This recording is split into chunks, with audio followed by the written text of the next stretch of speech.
기도하겠습니다.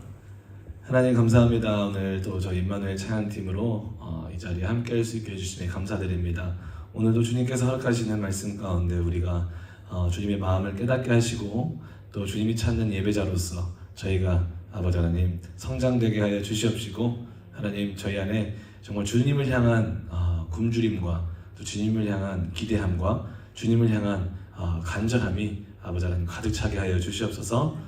정말 주님이 찾으시는 예배자 되기 위하여 저희들의 생각과 마음과 중심을 주님께 드리며 나아가는 우리 임마누엘 되게 하여 주시옵소서. 감사드리며 예수님의 이름으로 기도드렸습니다. 아멘. 어저께 이제 여기는 안 계시지만 저기 뒤에서 이제 젊은 방금 갓난 아기를 낳으신 자매 두 분이 계세요. 선생님들인데 아기를 딱 안고 뒤에서 덩실덩실 이렇게 찬양하는 두 분이 계셨어요. 근데 그 모습 보는데 찬양하면서 살짝 찡하더라고. 저는 은혜가 됐어요. 그 모습에. 옛날 생각도 많이 났어요. 저도 이제 정말 예배를 너무 사모하고 그 은혜의 자리를 놓치고 싶지 않아가지고 엔젤라 사랑이가 정말 까난하게였을 때 솔직히 힘들잖아요. 애기 보는 게 쉬운 건 아니거든요. 그럼에도 불구하고 내 피곤함 때문에 그 은혜의 자리를 오늘 허락될 그 은혜의 자리, 사실 그거는 지나가면 다시 못 받는 은혜거든요. 맞잖아요. 그 자리를 너무 놓치고 싶지가 않아서 오히려 그냥 아이 이불을 비계를 항상 교회로 들고 다녔던 기억이 났어요. 항상 애들 옆에 피곤하면 재우고 같이 기도하고 찬양하고 그랬던 모습이 떠오를 만큼 그 두 분의 모습도 생각이 났는데, 정말 그 예배 때 우리는 얼마나 간절하고 주님을 향한 그 은혜를 향한 굶주림이 있는가, 사모함이 있는가, 가지면서 그런 마음을 가지면서 우리가 예배에 임하는 예배자가 됐으면 좋겠습니다. 할렐루야. 우리가 찬양단으로서 섬기는 자리에 있다 보니까 때로는 그런 마음으로 올 때가 있어요. 오늘 빨리 이거 하고 후딱 치우고 또 살아가야지. 어떤 일로서 이걸 생각할 때가 참 많이 있을 수 있을 것 같아요. 그죠? 근데 그런 마음이 들 때마다 우리는 경계해야 돼요. 지금 나의 마음이 정말 주님 앞에 온전한가? 나의 찬양하는 나의 자세와 마음이 정말 주님을 사랑함으로 시작되고 있는가? 세워지고 있는가를 항상 우리 예배자들은 더욱더 살펴보면서 돌아봐야 돼요. 그런 마음이 드는 게 나쁜 게 아니에요. 그런 마음이 오히려 있을 때 우리는 더 성장할 수 있어요. 돌아보고 더 나를 쳐서 복종시키는 거죠. 사도 바울도 고린도전서 9장에 그래요. 복음을 전하는 나도 그 복음에 참여하기 위해서 내 자신을, 내 몸을, 내 육신을 쳐 복종시킨다라 그래요. 사도 바울이 그 정도인데, 그렇지 않아요? 그 말에 다른 이면에는 어떤 의미가 있는 거냐면, 어떤 말을 내포하고 있는 거냐면, 사도 바울도 복음을 전하는 정말 기적과 표적이 많이 나타나지만 복음을 정말 힘있게 전하고 있지만 그럼에도 불구하고 그 안에 싸움이 있다는 거예요. 내가 아무리 놀라운 능력으로 복음을 전하는 자리에 있을지라도, 그 표적이 나타날지라도 내 이 육신 안에는 연약함이 있어서 여전히 복음대로 살지 않고자 하는 그런 육적 연약함이 있다는 거죠. 그 연약함이 있는 게 나쁜 게 아니라는 거예요. 사도 바울도 그런 연약함이 있기 때문에 더 자신을 말씀 가운데, 복음 가운데 복종시켜서 순종할 수 있는 자리로 나아갈 수 있는 오히려 기회로 삼는다라는 거죠. 할렐루야.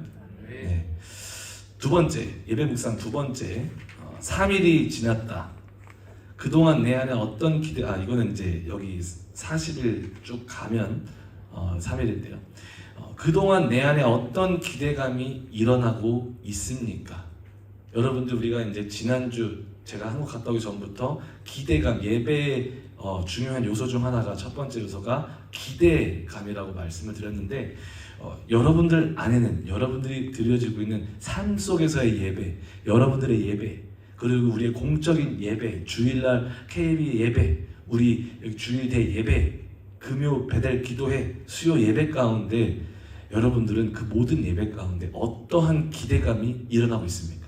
이거를 발표해 주실 분 계십니까? 왜 웃으세요? 하고 싶으세요? 아니요. 내 안에 갈등하고 싸우는 문제, 내가 어찌할 수 없는 내 모습이 있다면 그 마음을 하나님께 있는 그대로 솔직하게 그 예배를 통해서 표현했는가? 이런 문제들이 이번 주일 예배를 통해 하나님을 만남으로 해결되기를 기대해보자 라는 이제 부가 설명이 있습니다. 여러분들 안에는 어떠한 기대감이 있으셨습니까? 많은 예배들을 지난 양육 때부터 오늘까지 많은 예배들이 있었는데 그 예배 가운데 여러분들 안에 있었던 기대함이 있었다면 그 기대함을 한번 나눠보자는 거죠. 어떤 기대함이 있으셨습니까? 우리가 예배 본질이 뭐라 그랬죠? 만남이라고 했잖아요. 우리 삶의 사건과 환경 속에서 그 앞에서 내가 정말 주님을 그 가운데 말씀 또는 기도를 통해서 모셔드리고 기도와 말씀을 통해서 만난다면 그 만남은 반드시 나의 생각과 나의 마음, 나의 언행 반드시 영향을 미친다는 거예요. 그죠? 그런 영향이 미쳐질 때는 반드시 우리의 삶에는 열매가 맺혀지게 되어 있고 그 열매가 나의 예배가 살아있는 예배인가 아닌가를 증명해낸다는 거예요. 알겠죠? 그래서 우리가 간과하지 말아야 될 것은 내 삶에 보여지는 것들, 내 삶에 내가 내리는 선택들, 내가 너무나도 무의식적으로 때로는 내가 선택해서 내리는 어떤 언행들, 그런 모든 것들이 나의 믿음, 나의 하나님과의 관계가 얼마만큼 살아있는가를 증명하고 있다는 것을 말하고 있다는 것을 우리가 간과해서는 안 됩니다. 할렐루야. 네, 감사합니다. 참 그 주제가 되게 좋았어요. 제가 목사님께 여쭤봤거든요. 목사님 이번 내일 또 저희가 어저께 또 저희가 함께 집회도 했잖아요. 찬양도 할 때 함께 기도하고 싶었어요.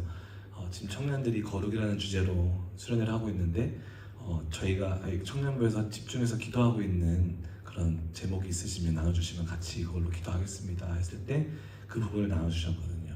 종교적인 거룩이 아니라 정말 하나님을 사랑하는 거룩, 하나님을 사랑하는 거룩. 근데 그 하나님을 사랑하는 거룩이라는 게 참 많은 생각을 하게 하더라고요. 정말 그냥 쉽게 그냥 문자적으로만 읽고 넘어갈 수 있는 부분이기도 하지만 큰 의미를 담고 있다고 생각을 해요. 하나님을 사랑하는 거룩이 도대체 뭘까 생각을 했을 때 저도 이제 묵상을 했어요. 그랬을 때 이제 저에게 딱 하나님이 마음에 주셨던 말씀은 창세기였어요. 하나님이 우리를 창조하실 때 이미 그분의 형상대로 우리를 창조하셨다면 우리는 이미 거룩한 존재였다는 거예요. 하나님은 거룩하신 분이시기 때문에 그 거룩성을 우리는 공유하고 있었지만 그 죄 때문에 우리는 그 거룩의 자리에서 멀어질 수밖에 없었죠. 빼앗겼던 거예요. 그렇죠? 근데 그 빼앗기게 만들었던 코즈는 그거였어요. 하나님과 분리됨. 근데 하나님을 사랑하는 거룩이라고 했을 때 그 사랑이라는 건 저에게는 다시 한번 연합이라고 생각을 해요. 다시 주님과 하나 되는 거. 마치 신랑과 신부가 하나 되듯이. 이해되셨어요? 결혼을 하면 알겠지만 우리 청년들도 결혼을 하면 알겠지만 진짜 결혼을 하면 그 사람과 저는 성경도 증언을 하고 있듯이 세상에 어떤 것도 끊어낼 수 없는 하나가 되거든요. 그리고 신랑과 신부가 정말 서로 사랑하잖아요. 그러면 닮아가요. 진짜 신기한 게 맞춰가면서. 우리 집사님이 우리 마누라가 나의 못된 것만 닮아가고 욕 안 했었는데. 어머. 컷.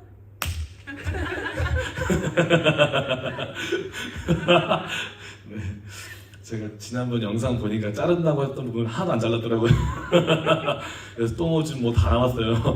네, 어쨌든 닮아가요. 근데 그게 하나님을 사랑하는 거룩인 것 같아요.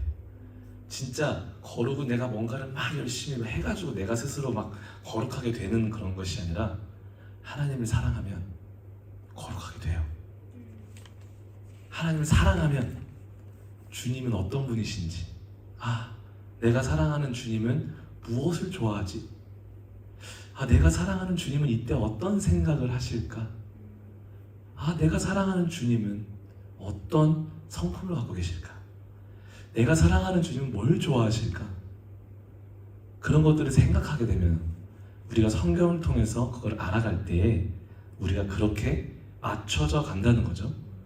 그런 삶들이 계속 지속적으로 될 때 우리는 성화의 과정을 통해서 더욱더 거룩하게 되어지고 우리의 집중이 내 사랑하는 하나님의 대상이 되기 때문에 우리 목사 박수영 목사님 말씀하신 것처럼 그런 사람이 하나님을 사랑하는 거룩을 가지고 있는 사람은 이웃에게도 감동을 준다는 거예요. 내가 감동을 줘야지 해서 주는 게 아니라 인위적인 감동이 아니라 진짜 하나님의 성품을 닮아가는 사람이기 때문에 그 감동이 흐르는 것이 자연스러워지는 거죠. 노력하는 것이 아니에요. 자연스러워지는 거지. 그렇게 됐을 때 세상의 빛과 소금이 되고 또 하나님의 나라를 세워나가게 되고 그런 거룩의 능력들이 나타나는 줄 믿습니다. 그래서 이번에 저는 청년부 이번 수련회 주제가 또 목사님이 가르쳐 주신 그런 내용들이 너무 귀하다고 생각을 해요. 그래서 잘 배우시고 또 같이 성장하시는 시간 됐으면 좋겠습니다. 감사합니다.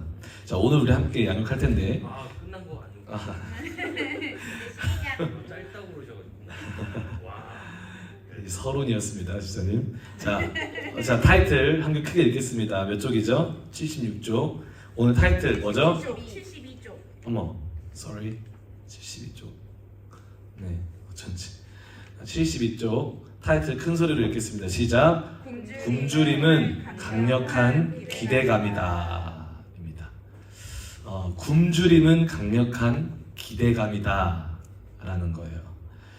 우리 같이 오늘의 묵상 구절 읽어볼게요. 시편 42편 1절에서 2절 말씀입니다. 시작. 하나님이여 사슴이 시냇물을 찾기에 갈급함같이 내 영혼이 주를 찾기에 갈급하니이다. 내 영혼이 하나님 곧 생존하시는 하나님을 갈망하나이니 내가 어느 때에 나아가서 하나님 앞에 배울고. 아멘. 우리가 예배 가운데 진짜 하나님 찾는 예배자들은 그 예배 가운데 기대한다라 그랬어요. 그죠?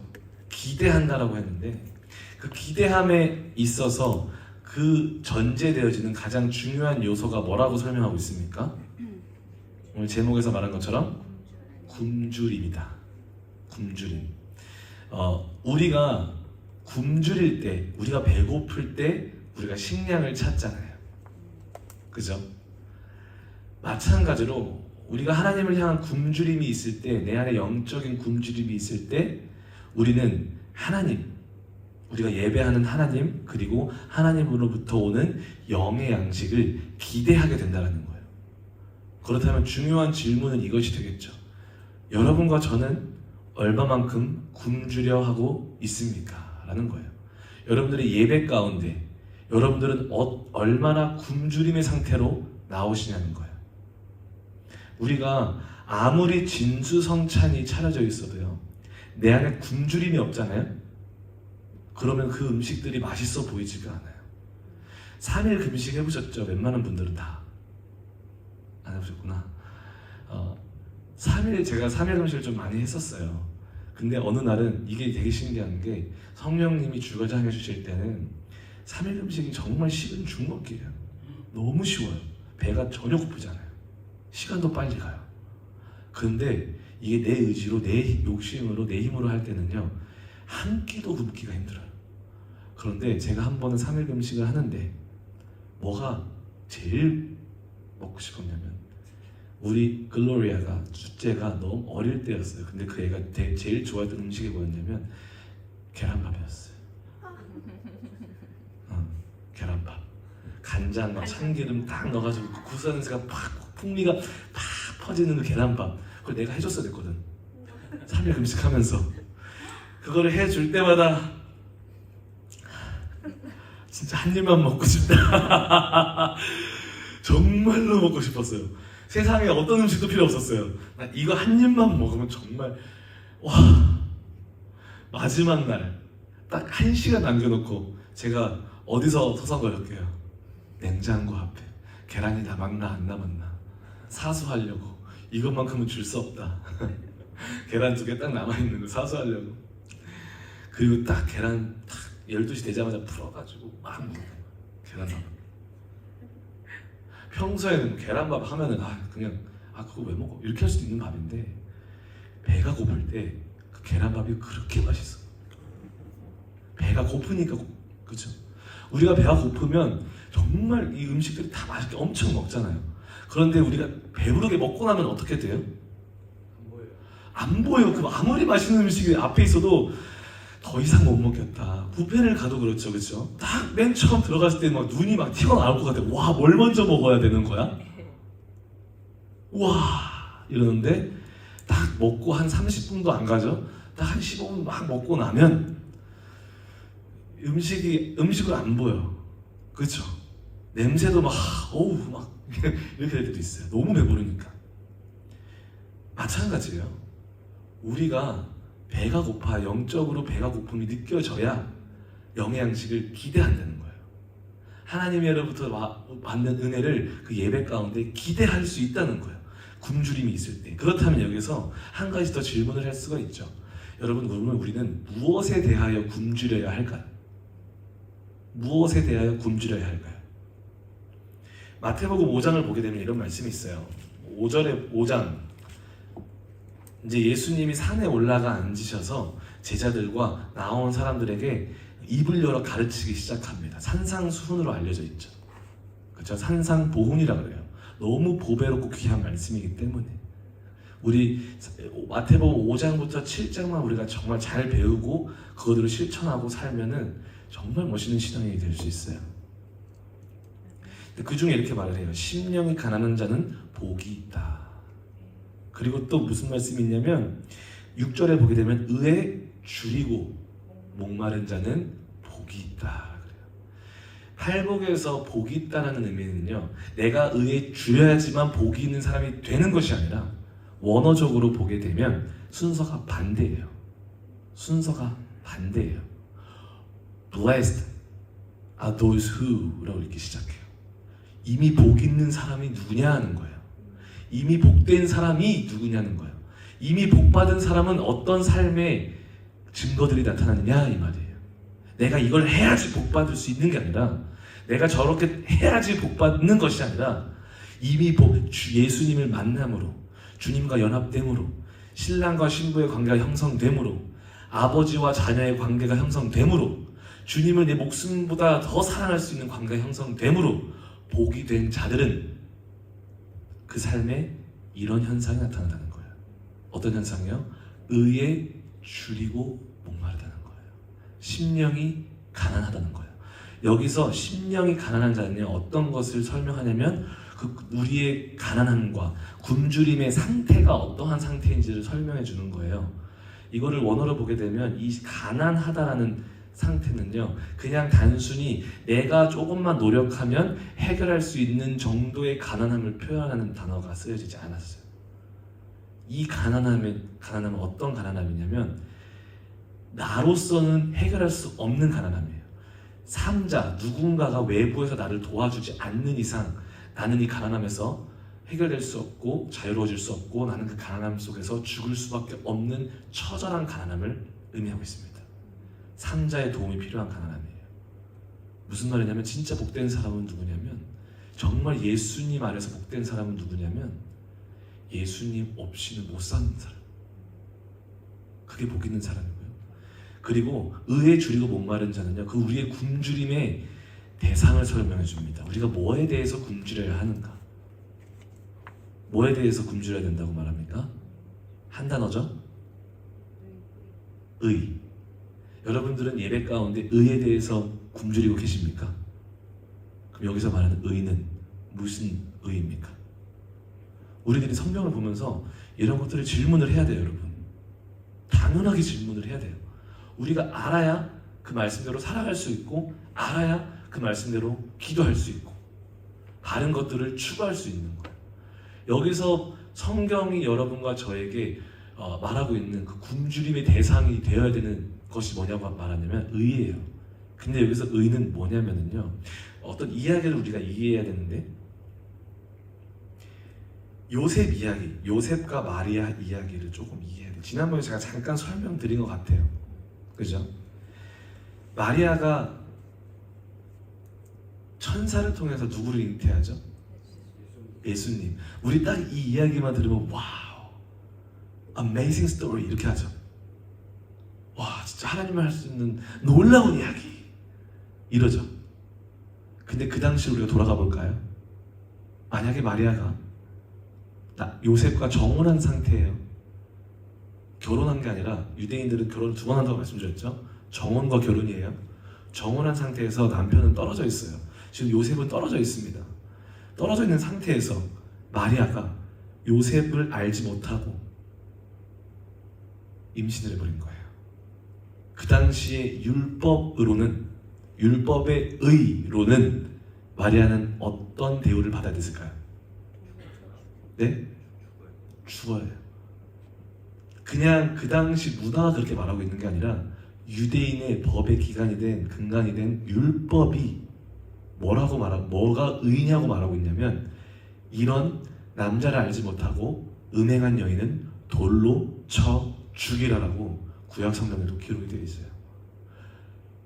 이 여자를 그럼 이렇게 생각하는 거예요. 만약 이 여자를 숨겨줬어. 임신한 마리아를 숨겨줬어. 그러면 율법에 의거하여 그건 의로운 걸까요? 불법일까요? 불법인 거예요. 잘못된 거예요. 그 기준에 있어서는. 그러면 지금 유대인이었던 요셉과 마리아, 그죠? 마리아가 성령으로 잉태를 했어요. 너무나도 수치스럽고 두려운 거예요. 어떻게 보면 죽어 마땅한 사건이었던 거예요. 그 상황 가운데 요셉이 뭐라고 말하고 있냐면 성경은 이렇게 말해요. 요셉은 의로운 사람이라. 마태가 이 마태복음을 저서하면서 이 요셉을 가리켜서 의로운 사람이다 라고 말을 해요. 그러면서 왜 그 이유가 이 마리아를 드러내지 않고 조용히 끊고자 했다는 거예요.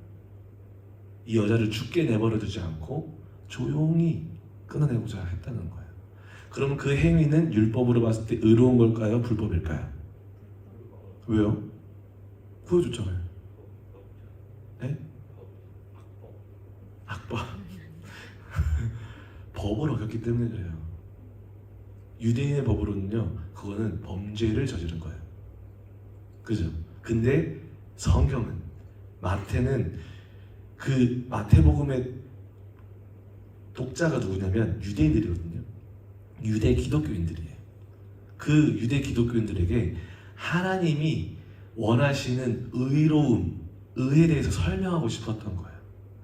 율법의 의가 아니라 하나님이 원하시는 의는 이런 거다 라고 말해주면서 이 요셉 이야기를 쭉 나열하기 시작하는 건데, 하나님이 생각하는 의로움은 긍휼함과 용서와 사랑을 베풀어주는 것. 죄인일지라도 그 죄를 드러내지 아니하고 죄인일지라도 그 죄를 용서해주고 긍휼을 베푸는 것, 그것이 하나님이 원하는 의라는 거예요. 이해되셨어요? 그래서 예수님은 이런 사람이 의롭다라고 말을 하고 있는 거예요. 성경에서.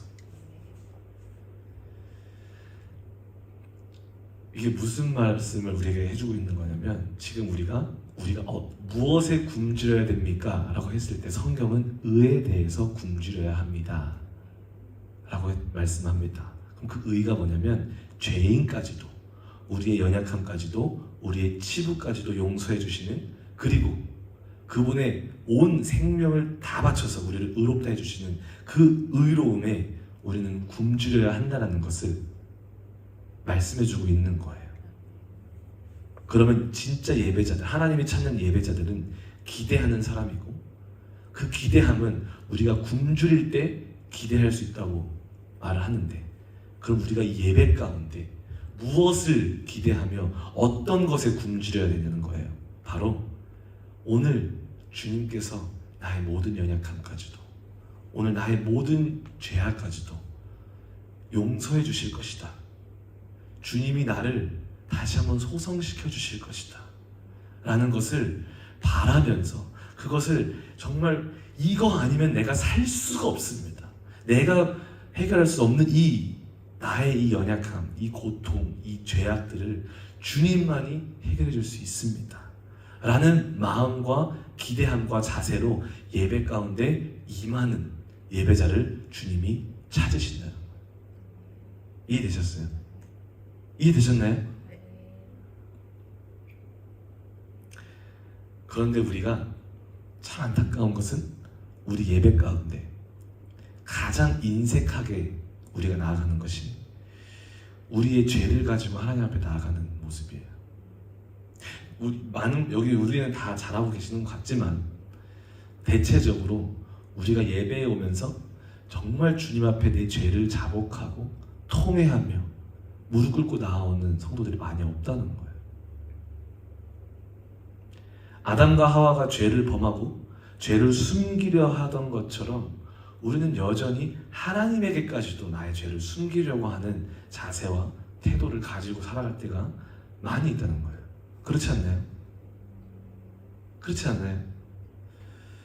부끄러우니까, 때로는 자존심도 상하니까, 때로는 인정하고 싶지 않을 때도 있고, 그쵸? 때로는 무서우니까. 그래서 우리가 우리의 죄를 숨길 때가 많아요. 그래서 다윗도 시편에서 그러잖아요. 내가 내 죄를 토설하지 않을 때 하나님의 손이 나를 짓누르는 것 같다. 그래서 그게 너무 고통스러웠어. 내가 주님께 죄를 자백하게 싸우니 나의 죄를 도말하시고 나의 죄를 기억지 말아 주시옵소서 라는 고백을 하는 거예요. 우리가 알아야 되는 것은 왜 우리가 우리의 모든 죄와 연약함들을 주님께서 해결해 주시고 용서해 주실 것이라는 것을 굶주리고 기대해야 되냐면, 우리 주님은 이것을 위해서 십자가에 못 박혀 죽으셨기 때문에 그래요. 몸소 자기 몸을 찢으시고 내가 받아야 되는 형벌을 다 받아내시면서까지 나에게 와, 내가 해결해 줄게, 제발 나한테 와, 내가 해결해 줄 수 있다니까 라고 말씀하시면서 오라고 말씀하시는데, 여전히 우리는 그러지 못할 때가 참 많이 있다는 거예요. 지난번에도 한번 말씀드렸던 것 같은데, 제가 5일 단식하다가 죽을 뻔했다. 물도 안 먹고 밥도 안 먹고 5일까지 못했어요. 너무 아파가지고 죽을 것 같았었거든요. 4일까지 하고 포기했어요. 물을 안 먹으니까 죽겠더라고.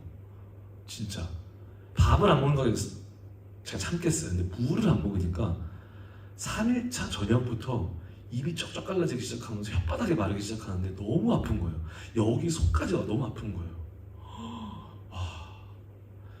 근데 그때 제가 이제 기도하다가 그런 기도 가운데 들어간 게 있었어요. 갑자기 제가 예수님이 십자가를 지고 올라가시는데, 이거 제가 말씀드린 적 있죠? 기억 안 나시는 분들이 태반이에요. 주님이 담임 목사님 말씀하신 것처럼 우리에게 까먹는 은사를 주셨다라고 하셔가지고. 근데 저는 이 사건을 까먹을 수가 없어요. 예수님이 십자가를 지고 가는데 내가 구련의 사람이 된 거예요. 입장이 바뀌어져서. 주님이 딱 나를 보면서 웃어. 온몸에 상처투성인데 웃어. 근데 저한테 같이 십자가를 지고 올라가는데 예수님이 저한테 그러는 거예요. 영준아, 웃으면서 너무 인정을 걸로 귓속마음 속삭이는 거예요. 너의 연약함 나한테 다 말해봐. 내가 다 해결해 줄게. 처음엔 너무 좋았지. 그래요 주님, 그러면 이 부분이 제가 좀 연약해요. 딱 말하는 순간 갑자기 저 위에서 무슨 소리가 나냐면 소리가 나요. 채찍 소리. 그러니까 내가 내 죄를 말할 때마다 예수님은 웃으면서 나를 바라보면서 그 넓은 등으로 나를 가려. 그 채찍질을 날 보호해줘. 근데 예수님이 내가 그걸 예수님 말할 때마다 예수님 등에는 그 무서운 채찍이 한 번씩 팍 떨어지는 거예요. 그러면서 갑자기 피가 이렇게 쭉 떨어지는 걸 보여주시는 거예요. 그때 예수님이 날 보더니 여전히 웃어요. 그러면서 뭐라 하시냐면, 영준아, 난 너무 놀라서 이러고 있는데 주님이 또 웃으면서 저한테 말해요. 또 말해봐. 또 뭐 있어? 그걸 본 상태에서 제가 어떻게 말해요, 그죠? 못 말하겠어요. 이 또 떨어질 거잖아요. 근데 예수님이 계속 말해야 돼. 빨리 말해줘 나한테. 내가 다 가지고 갈게. 이러시더라고요. 진짜 펑펑 울기 시작했어요. 근데 이상하게 그 순간 말을 해야 되겠더라고. 말을 할 때마다 계속 소리가 나는 거예요. 피가 터지고 피가 흐르고. 그때 진짜 내가 쉽게 내뱉는 말 한마디, 내가 쉽게 행하는 그런 행동들, 이것이 주님을 얼마나 아프게 했는가 다시 한번 깨닫게 됐었어요. 회개하게 되고. 그런데 그것보다 더 은혜가 됐던 건 주님이 나의 모든 연약함, 죄를 다 걷어갈 수 있으신 분이시구나 라는 것을 깨닫게 됐던 것이죠. 그래서 우리가 예배자로서 우리는 예배 가운데 화려한 찬양 준비하는 데만 혈안되어 있으면 안 됩니다. 우리가 진짜 예배자가 되기 위해서는 우리가 일상생활 속에서 모든 예배 가운데에서 말씀이 선포되는 자리 가운데 우리는 이 마음을 가지고 나아가야 돼요. 주님 앞에 내 죄를 내어드리고 나아가는 겸손한 자세. 겸손한 자세. 왜냐면 우리가 큰 문제를 가지고 있는데 그 문제 중 하나가 뭐냐면 내가 굶주린 상태인지 아닌지도 모르는, 그거를 느끼지 못하는 상태로 신앙생활 할 때가 많이 있다는 거예요. 근데 그렇게 되는 그런 현상이 나에게 발견되는 이유는요, 교만 때문에 그래요. 아무리 맛있는 음식이 차려져 있어도 내가 이미 내 배를 군것질, 인스턴트 푸드로 채우고 온다면 나는 그 굶주림을 느낄 수가 없는 것처럼 이미 내 안에 주님 대신에 세상의 어떠한 것들로 나를 너무나도 채우고 있지는 않은지, 그러다 보니까 무감각에 들어가면서 나는 괜찮아, 나는 부족함이 없어, 그리고 때로는 다른 사람이랑 비교하기 시작해요. 저 사람은 저건데 나는 저 사람보단 낫지 하면서 그걸 뭐라 그러죠? 위로를 삼아요. 거기서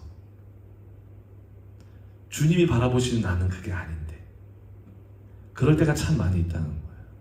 오늘 읽으셨겠지만 여기서도 이야기가 나오죠. 두 사람 이야기가 나오잖아요. 누구 이야기가 나오죠? 바리새인과 세모원, 세리죠. 저는 이 두 사람의 두 모습 가운데 참 재미있는 것 같아요. 바리새인은 어떻게 했죠? 두 사람이 같이 기도하라고 성전에 올라갔어요. 그들은 동시에 예배의 자리로 나아갔어요.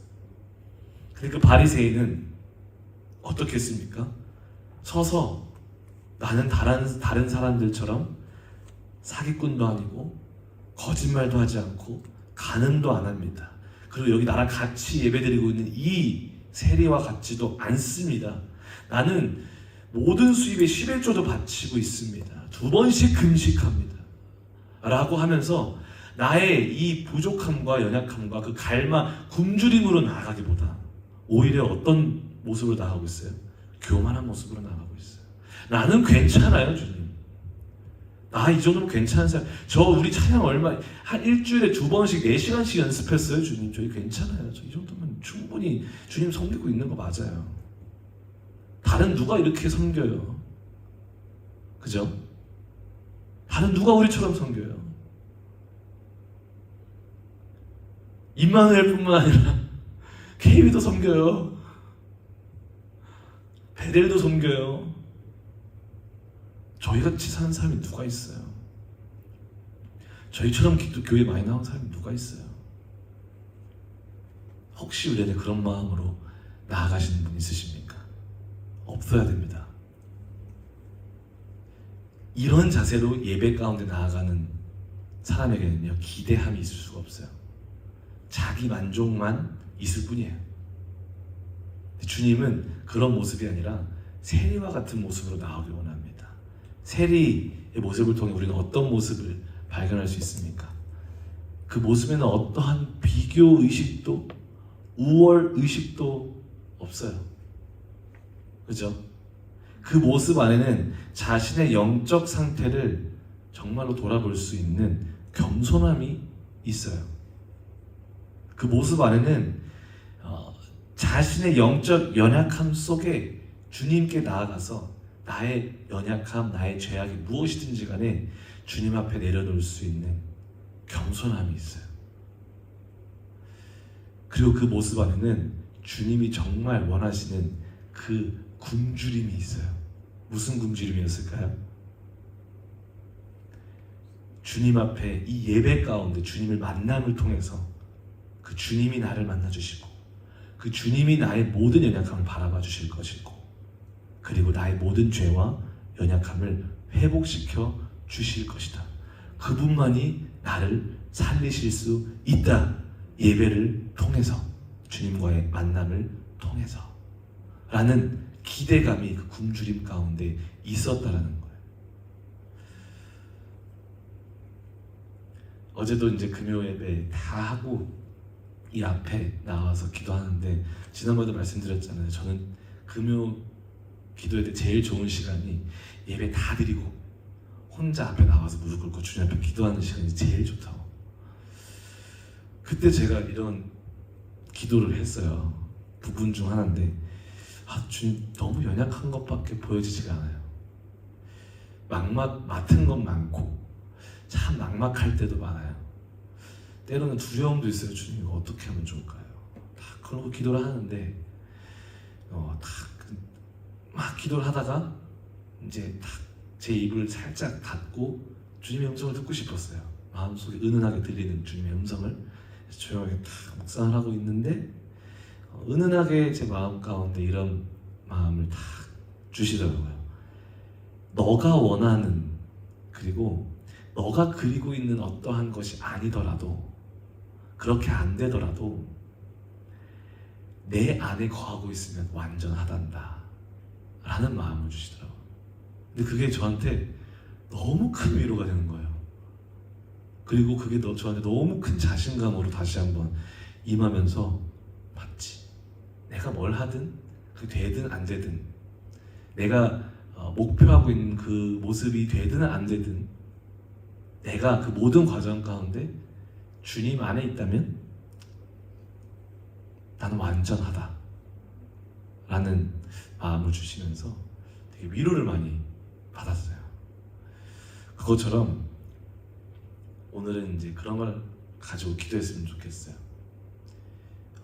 우리가 다 가지고 있는 연약함들이 있잖아요. 그죠?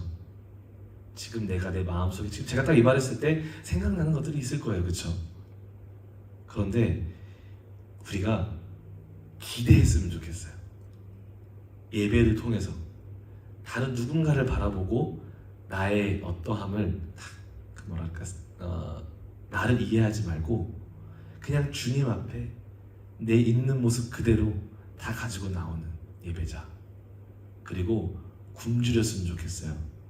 주님이 나를 온전케 하실 수 있지. 주님만 나를 온전케 하실 수 있는 분이시지. 그렇다면 나의 예배 가운데 기대함은 그것뿐이에요. 주님을 만나면 되는 거예요. 주님만 만나고 싶어요. 주님. 그럼 누가 보이겠어요? 여러분 예배 가운데 뭐가 나의 예배를 방해할 수 있겠어요? 연습 좀 덜 된 게 나를 방해할 수 있을까요? 아니에요. 내가 주님만 바라보고자 하는 그 갈망함, 굶주림으로 나아가면 진짜 주님이 우리를 위해서 준비하신 그 맛있는 음식들 다 누릴 수 있지만 우리가 그 음식들 앞에 나아가기 전에 너무 많은 세상적인 것들로 내 배를 채우고 간다면 우리는 그 귀한 것들을 누리지 못할 수도 있다는 거예요. 그래서 우리가 정말로 집중하면서 우리가 모든 예배 가운데 나아갈 때 굶주리면서 나아갔으면 좋겠어요. 기대하면서 나아갔으면 좋겠어요. 오늘 주님 나에게 무슨 말씀하실까?